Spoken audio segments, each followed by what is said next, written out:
kababayan, ladies and gentlemen, Assalamualaikum warahmatullahi wabarakatuh. Madayaw, maayong adlaw kaninyong tanan. Magandang araw sa inyong lahat. Happy Independence Day po sa inyong lahat. Unahin ko po muna ang aking mga pagpapasalamat dahil po baka sa sobrang excitement natin mamaya ay malimutan ko ang mga pagpapasalamat ko. Una po, ang pagpapasalamat ko sa inyong lahat, mga kababayan namin dito sa Malaysia, sa inyong oras, sa inyong paghahanda ng damit, sa pagkakataon na ibinigay ninyo sa amin ngayong araw na ito para po tayo ay makapag-celebrate ng Independence Day celebration dito sa Kuala Lumpur. Marami sa inyo ang nagpalit ng day off, nag-absent, bigla na lang nawala sa trabaho. Meron din namang pinayagan ng kanilang mga employers. At marami ang binago ang schedule para lang tayo ay magsama-sama ngayong araw na ito. Maraming salamat po sa inyong lahat. Alam ko po yung pagbabago ng day off dahil kanina doon sa baba, pagdating ko ay meron tayong mga kababayan na nag-aantay. Picture na lang daw sana dahil hindi sila imbitado at hindi sila makaakyat dito sa taas. So sabi ko, wala namang problema. Ako nang bahala sa inyo. Picture tayo dito, akyat tayong lahat doon sa taas. Nasa likod po sila. At noong kami ay paakyat sa elevator, sabi po nung isang kababayan natin, Inday Sara, nagpalit ako ng day off para sa iyo.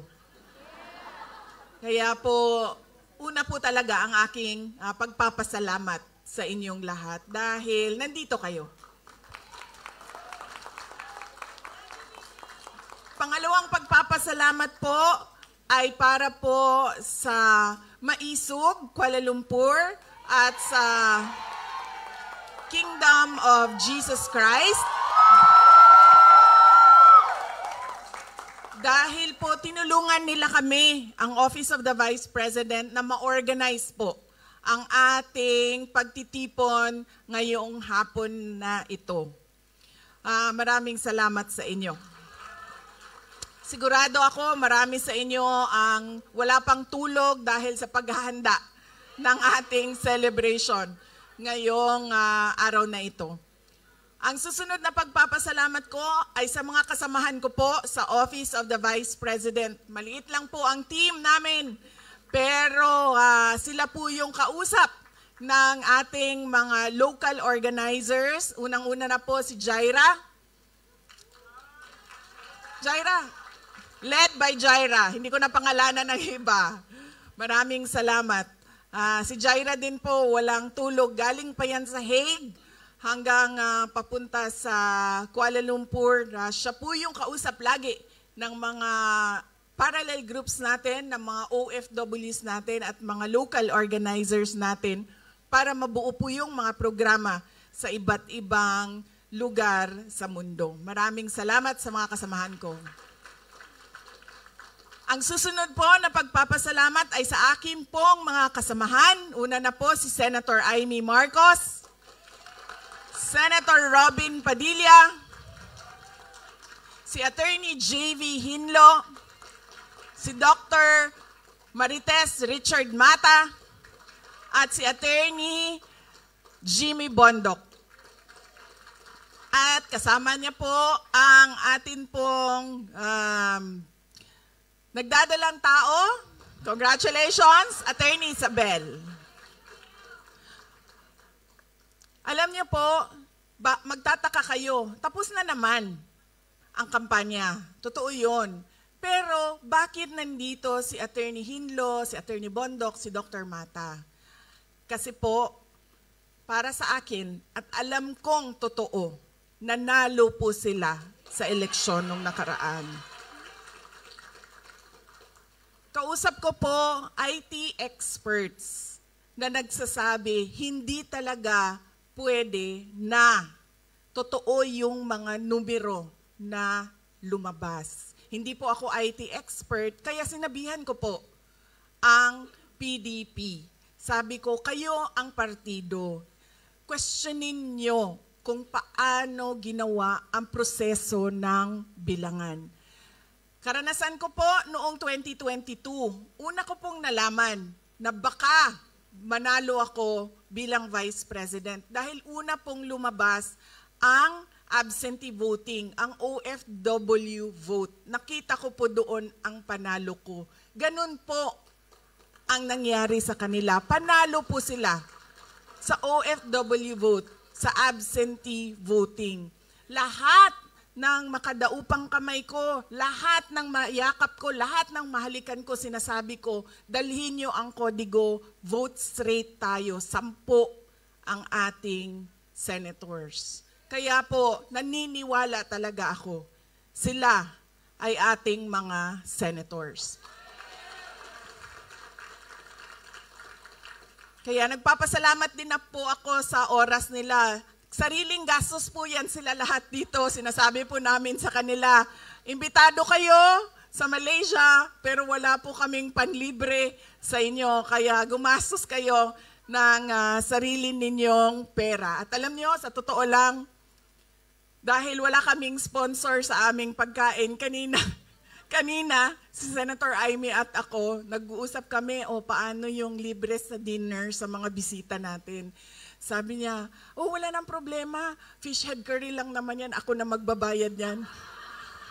Tapos sabi niya sa akin, iba na yon kapag wagyu na ang usapan. Ganyan po, KKB po kami, pero pasalamat kami dahil nandito sila para sa inyo. Hindi po mangampanya, pero magsasabi po sila kung ano po ang kalagayan ng ating bansa. Ang susunod na pagpapasalamat ko po ay sa atin pong mga nag-opening remarks at nagbigay ng prayers. Maraming salamat po sa inyo. Basahin ko lang po mula sa ating programa.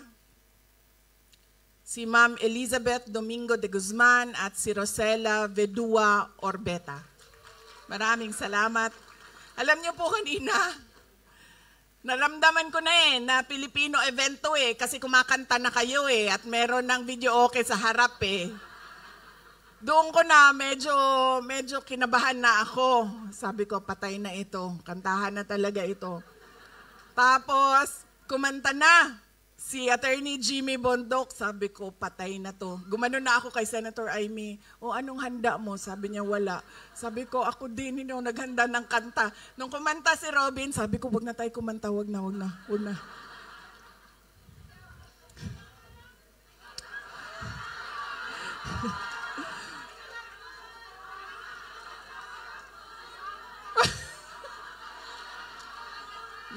Mag-practice muna kami ni Doc Marites Mata, ha?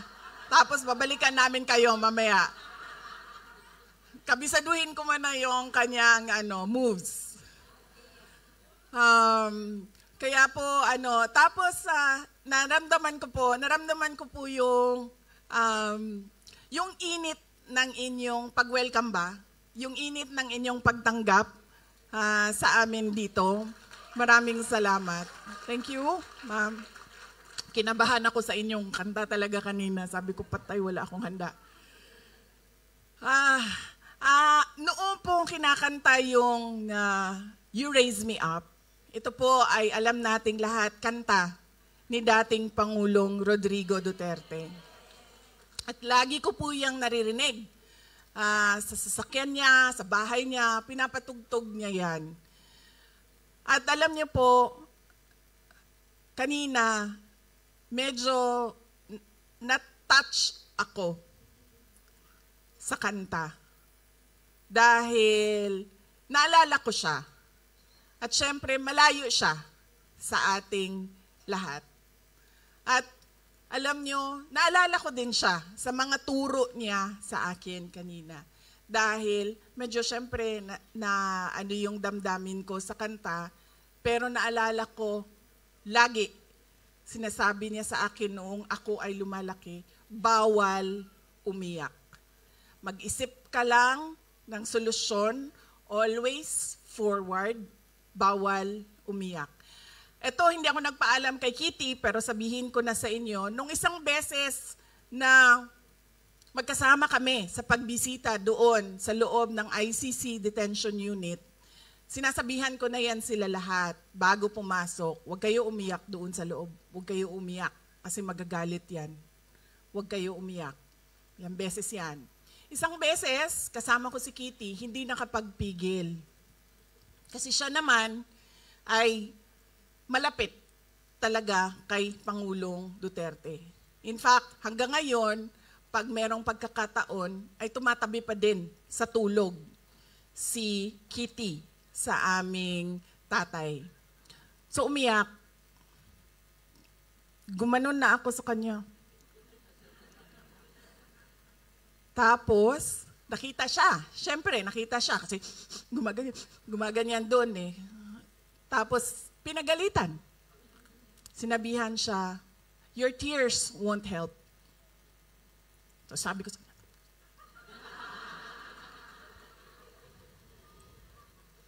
ganun siya. Ganun po talaga siya. Bawal talaga umiyak. Noong bata pa ako, naalala ko, kasi lagi sinasabi, di ba? Pag natumba tayo, Pilipino, pag natumba yung bata, nagagalit yung magulang. Di ba? Oh. Nadagma ko. Sinundo niya ako sa paaralan, tumatakbo ako papunta sa sasakyan, tapos diretso, plak! Diretso talaga, flat. Medyo hindi pa ako kaagad kasi nagulat ako sa nangyari sa akin eh. Masakit. Pero nakita ko, nakatingin yung tatay ko, nandun sa sasakyan eh. Gumaganyan. Upo ako sa sasakyan, tapos sabi niya, huwag ka umiyak. Masakit eh, di ba? Diretso eh.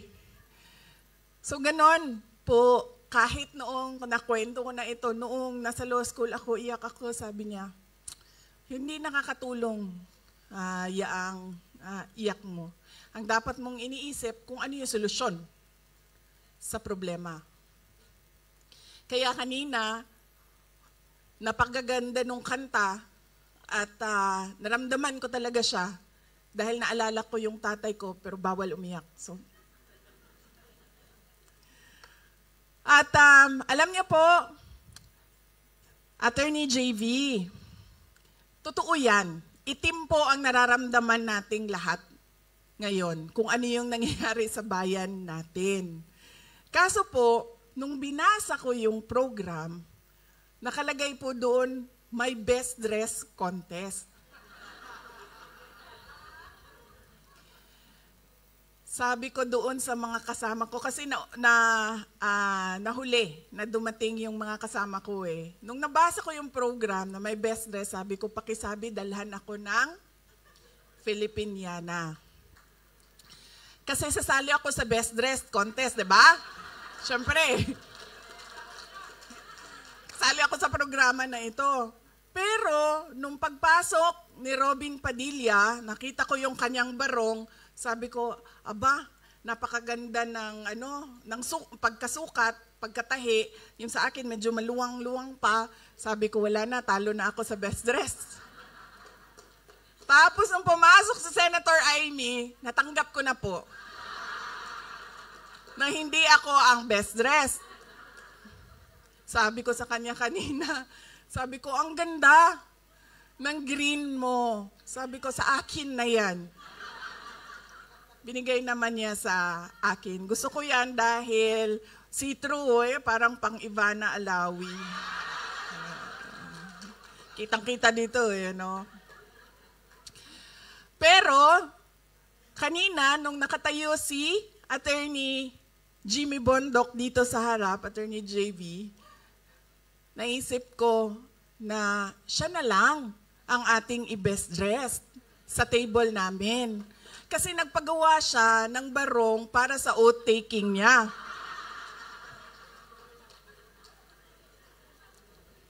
Pwede kita i-oath dito. Alam mo ba yon?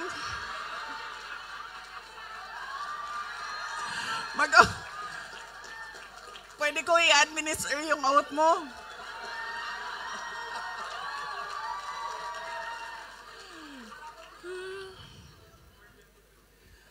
Pero masaya pa rin ako dahil ang nanalo ng ating best dress ay Sara pa rin ang pangalan. Sara Makasait, ma'am, congratulations. At syempre, ang ating male best dressed ay Jambara bin Jinula. Congratulations.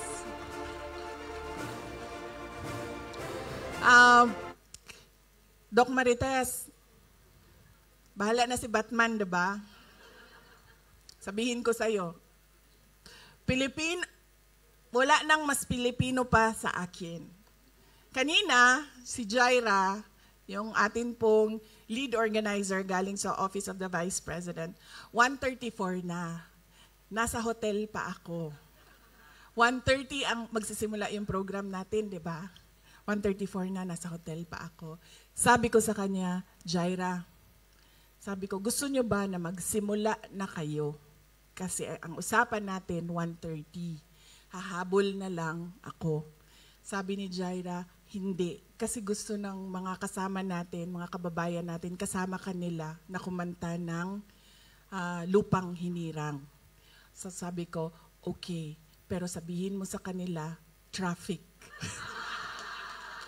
At malilate ako. Totoo naman. Totoo din naman talaga. Pero dapat umalis ako ng 1:00 para umabot ako ng 1:30. Hindi ako aalis ng 1:34 para dumating ng 2:00. Isa pa, traffic yan. Yan lagi pakisabi na traffic. Pangalawa, bahala na si Batman. Noong galing kami sa Hague, tapos nakalimutan ko lang kung ano yung topic namin ng nanay ko. Sa galing kami sa Hague, nito lang nag-duty kami, bisita doon kay dating Pangulong Duterte. May sinasabi siya sa akin. Tapos sabi ko, Ma, bahala na si Batman, Ma. Uy. Tapos sabi niya, Day, sino si Batman? Sabi niya, lagi mo yan sinasagot sa akin sa chat. Sino si Batman? Sabi ko, Ma, si Batman ba? Yung cartoon character ba si Batman? Batman and Robin, Batman. Tapos sabi niya, oh, bakit bahala si Batman? Napaisip din ako, bakit nga ba bahala si Batman? Fresh na fresh yan. Kagagaling lang namin sa biyahe. Tinanong talaga ako ng nanay ko, sino daw si Batman? At hindi ko na rin alam, bakit ba bahala si Batman? Bakit hindi bahala si Superman? Spider-Man? Yan din kasi lagi na ang tanong ko, ang sagot ko sa lahat ng mga tanong na walang sagot. Kapag hindi ko pa naisip kung ano yung solusyon, bahala na si Batman.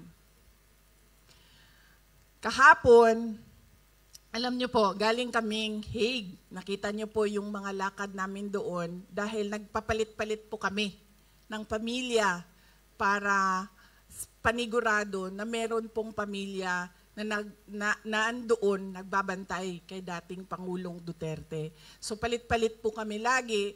Ako, si Hanilet, yung kuya ko, sumama sa amin si Baste. So kakagaling lang namin doon. Tapos, sa sobrang pagod ko, sa totoo lang din talaga, pagod na din talaga ako na magbiyahe doon. Kasi, ano ba yung biyahe doon? 6 hours plus 9 hours, no? 15 hours yon papunta, tapos 15 hours yon pabalik. Tapos gagawin mo yon every 2 weeks. 15 hours. So napagod ako. Hindi ko na naayos yung aking gamit. Dahil umuwi lang kami ng isang araw. So umuwi kami ng 5, no? Tapos, 6, nasa office tayo. Yes, umuwi kami ng June 5. June 6, nasa office kami kasi kailangan namin magpirma at yung mga mag-oath-taking, pwede ka din mag-oath-taking sa office namin. May schedule pa kami sa May 25, ata yun. At pagkatapos nun, June 6 ay aalis na kami. So sa sobrang pagod ko, yung maleta ko, suitcase ko, galing sa Hague. Yun ang dinala ko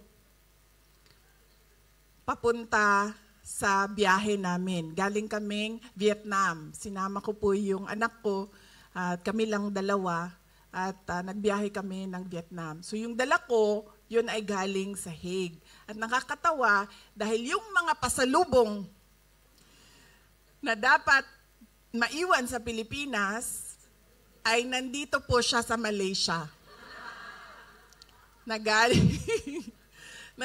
Ganyan ang sobrang pagod ko na sabi ko sa kasama ko, ilagay mo na lang yung 2 Filipiniana, ito dinagdag lang kasi nagkulang. 2 Filipiniana, ilagay mo na lang yung pasok mo.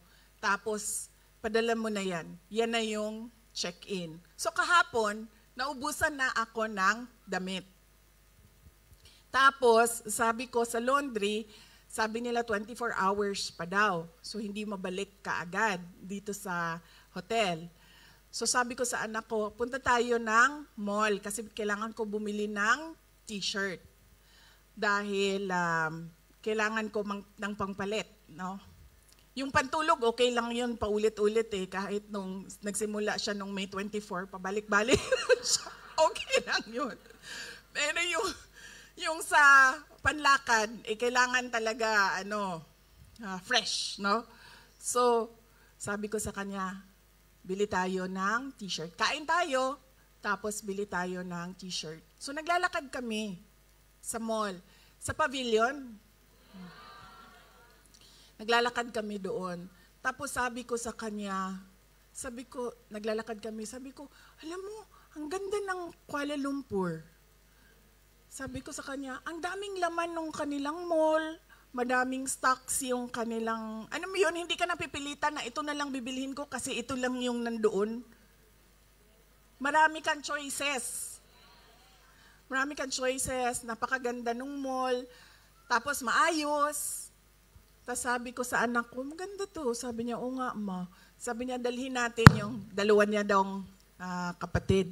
Dalhin natin sila dito para makita nila ang Kuala Lumpur. Even ang galing sa airport. Malayo ang airport, di ba? Pero napakaganda nung daan. Papunta dito sa sentro ng Kuala Lumpur. Hindi yung, sinabi mo ma'am. Di ba ma'am? Sa atin, alam mo, nakasimento naman siya, naka-asfalto naman siya, pero bakit gumaganon? Hindi ko maintindihan. Talaga, totoo. Dumadaan ka ng EDSA, nakasimento man siya. Asfalto siya. Pero bakit dito suabe? Diba?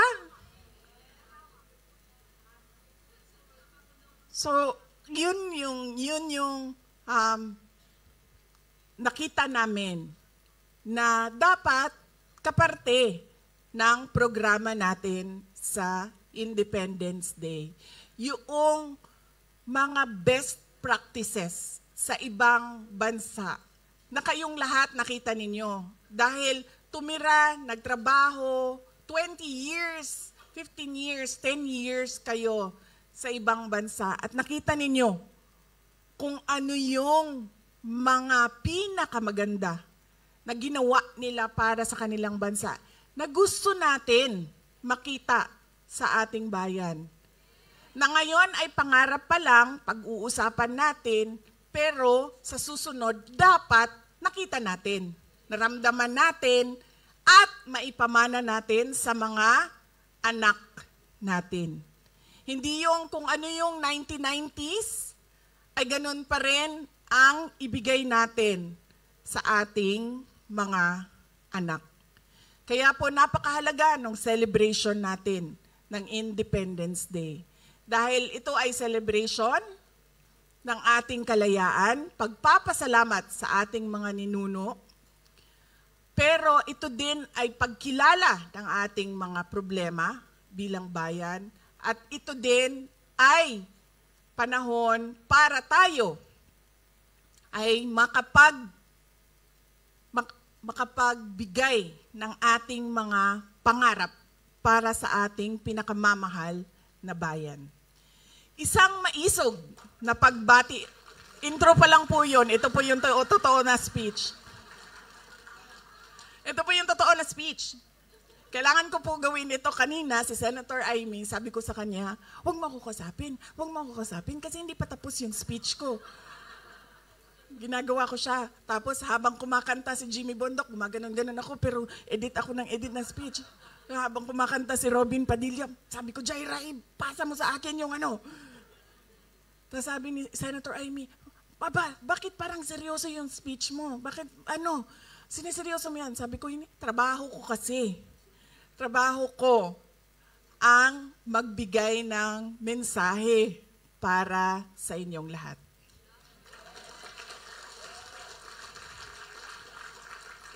Isang maisog na pagbati para sa lahat ng mga Pilipino dito sa Malaysia at sa lahat ng mga Pilipino sa buong mundo na nanonood sa ating live streaming na nagtitipon at nagdiriwang ng Araw ng Kalayaan. Isang maisog na pagbati sa lahat ng mga Pilipinong nagmamahal sa Pilipinas at patuloy na naninindigan sa kabila ng panganib na dala nito. Katulad ninyong mga overseas Filipino workers.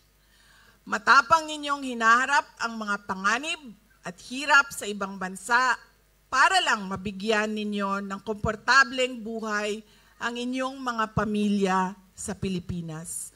Kami po ay nagpapasalamat sa patuloy ninyo na suporta sa ating bayan at sa pag-aalaga ninyo sa inyong mga pamilya na nandun sa ating bayan. Ang inyong mga sakripisyo at tapang ay nagsasalamin sa lalim ng inyong pagmamahal sa inyong pamilya. At dito rin natin nakikita ang inyong malasakit para sa Pilipinas. Ang ating pangarap ay lumaya sa kahirapan at maging matatag ang bansa. Kapag matatag tayo, maganda ang ekonomiya. At kapag maganda ang ekonomiya, may kabuhayan at hanap buhay ang mga Pilipino. Posibleng hindi na kailangan maging OFW.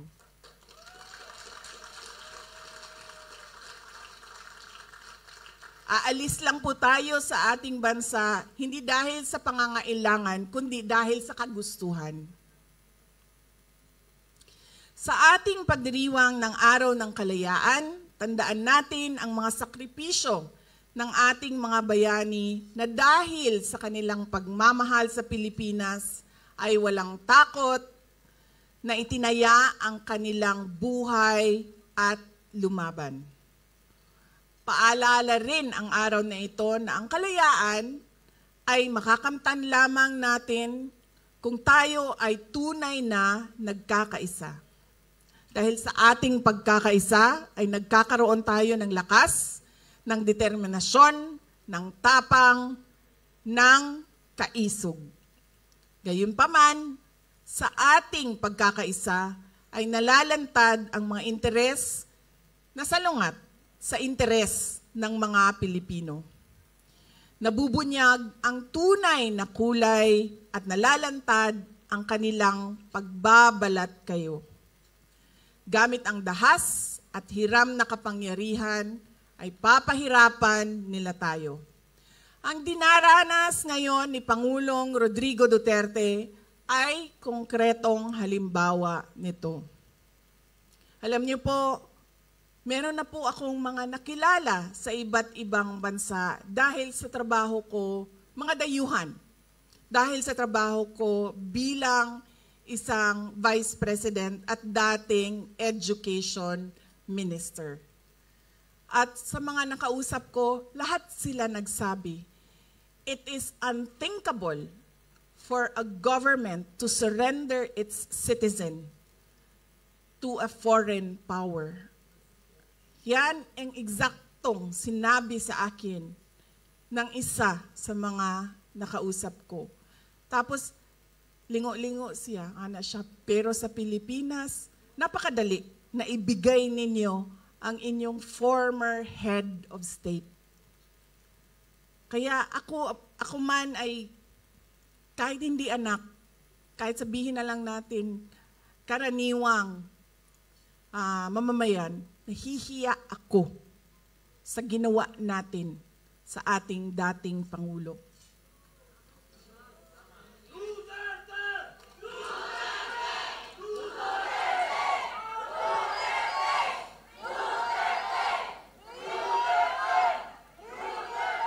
At syempre, inimbita ko si Senator Amy Marcos, kung saan man ako pumupunta, dinadala-dala ko siya. Kasi sinasabi ko sa kanya, hindi ako ang magbabalik kay dating Pangulong Duterte sa Pilipinas. Dahil ang kapatid mo ang nagpadala sa kanya sa Hague, ikaw ang magbabalik sa kanya sa Pilipinas.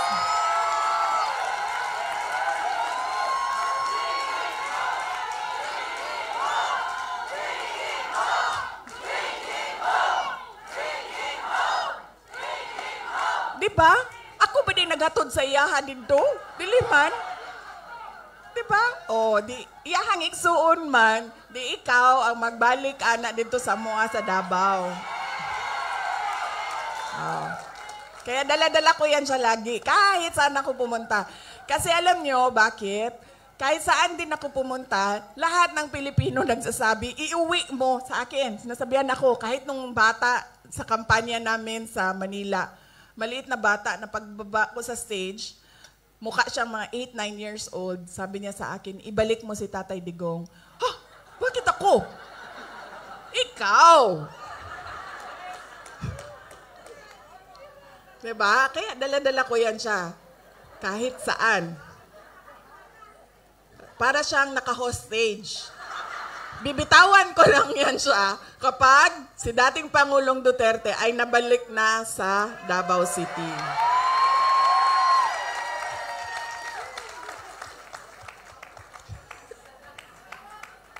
Tapos pagbabayarin ko pa yan ng fish head curry mamaya.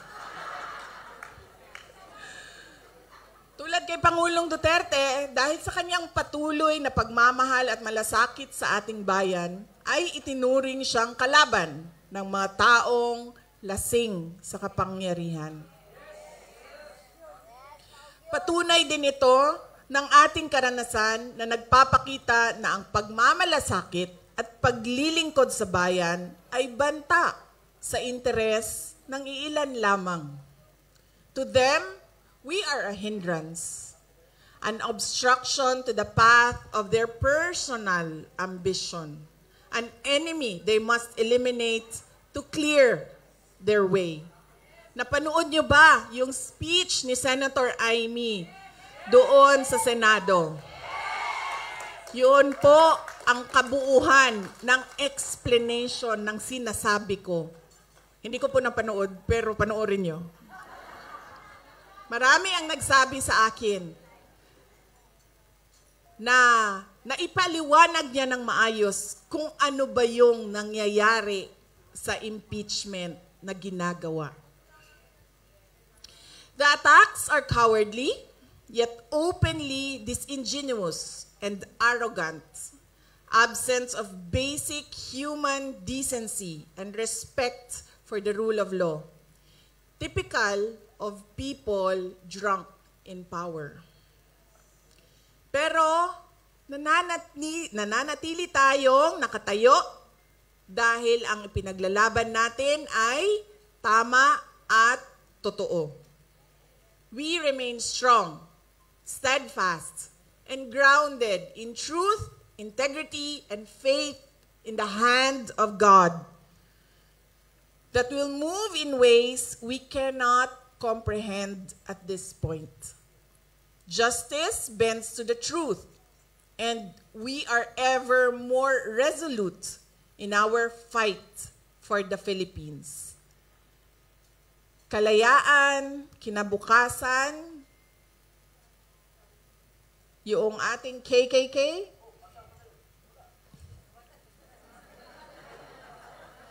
kasaysayan, kalayaan, kinabukasan. At naniniwala akong maipapanalo natin ang laban na ito dahil laban natin itong lahat. Maipapanalo natin ito sa kabila ng mga banta, pananakot, pagmamalabis at bangis. Tandaan natin na walang silbi ang anumang hadlang sa nagkakaisang mamamayan. Mga kababayan, alam na natin lahat kung ano ang problema ng ating bayan. Dahil nagrereklamo tayo araw-araw. Kami na nandoon sa Pilipinas, nararamdaman namin araw-araw. Example na lang, yung tagtag ng EDSA araw-araw. Kaya ang consultation namin ngayon ay hindi kung ano yung reklamo, kundi kung ano yung naisip ninyo at nakita ninyong solusyon. Nakita ninyo sa ibang mga bansa, kung saan kayo ay nanirahan, kung saan kayo ay nagtrabaho. Whether by choice or by force, you have lived and worked abroad. You have witnessed effective systems and thriving communities. What best practices from other countries should be adopted in the Philippines? What changes would you like to see for a better future? Sa konsultasyon na ito, nais naming marinig mula sa inyo ang inyong mga karanasan sa ibang bansa upang mabago natin ang direksyon ng ating bayan. We should demand change. We should fight for change. Ang araw ng kalayaan ay maging inspirasyon sana natin para patuloy na maging tapat na mga Pilipino. Tulungan po natin ang Pilipinas, huwag tayong mapagod sa pakikipaglaban para sa magandang kinabukasan ng ating mga pamilya, lalong-lalo na ng ating mga anak. Huwag nating ipagkunulo ang kapwa Pilipino o isuko ang interes ng Pilipinas. May pag-asa po tayo. At bilang mga maisog na mga Pilipino, may magagawa tayo.